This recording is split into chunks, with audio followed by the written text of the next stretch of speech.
Okay, this is how to time a 22R Toyota. Now, I slid a slide gauge. The TE1 and E1 wasn't working.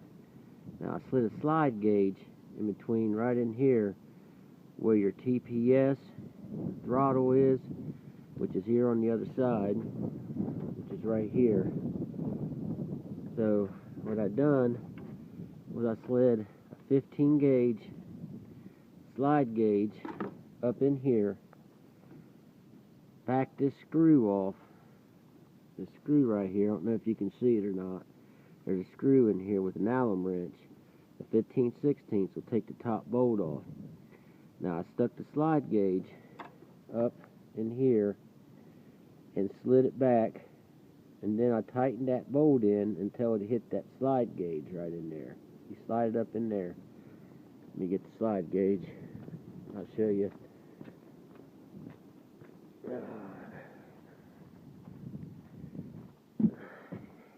Slide gauge.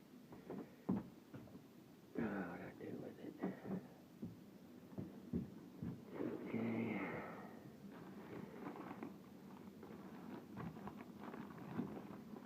Okay, here's the slide gauge. Alright.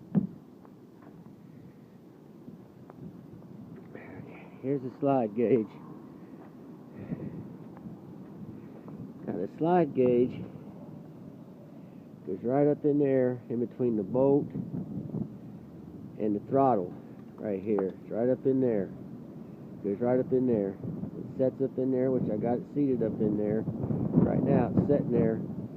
Now, I couldn't get TE1 and E1 to jump.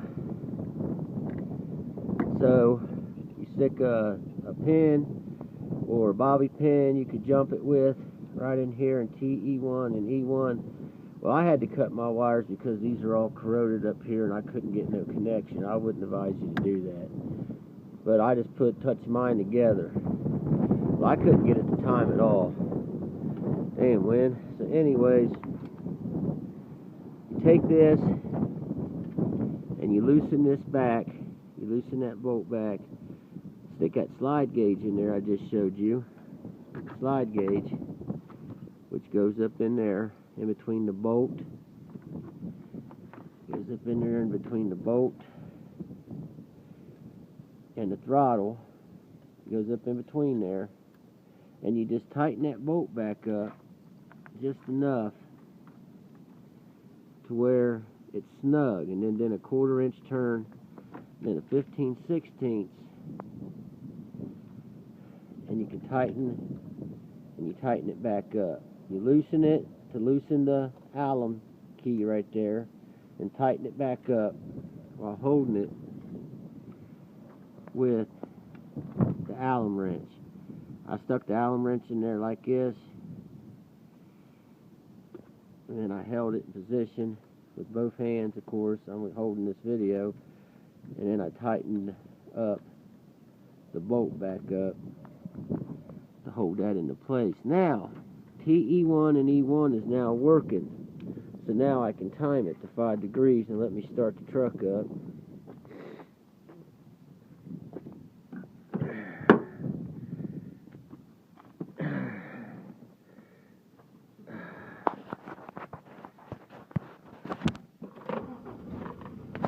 Alright, now the truck's starting. The truck's running.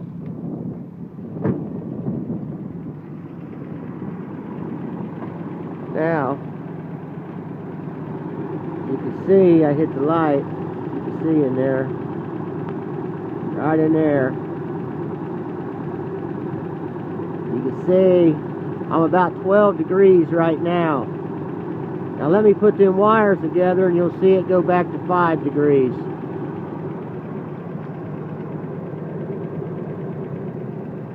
Okay.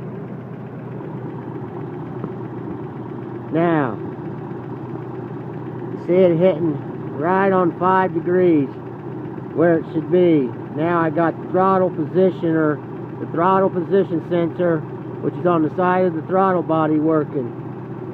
And as you can see, it's hitting right on 5. Hope you can see that. See if I can get a top view of it. there. Get you a top view of it. Now it's hitting. Now unconnect the wires. Unconnect the wires. The throttle will go back up. Now it's hitting back on 12 degrees. Now I went ahead and messed with these because I had problems with TE1 and E1 because I didn't think they were working, and all it was this throttle position sensor right here. It wasn't broke or nothing. I just had to adjust. I just had to adjust it on the other side. I had to bring that nut back out some so that way this would start working. You can see it's running fine now.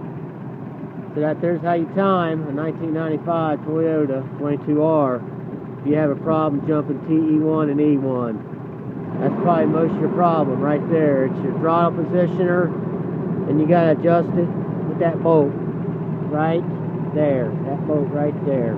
You gotta bring it back out. Thank you.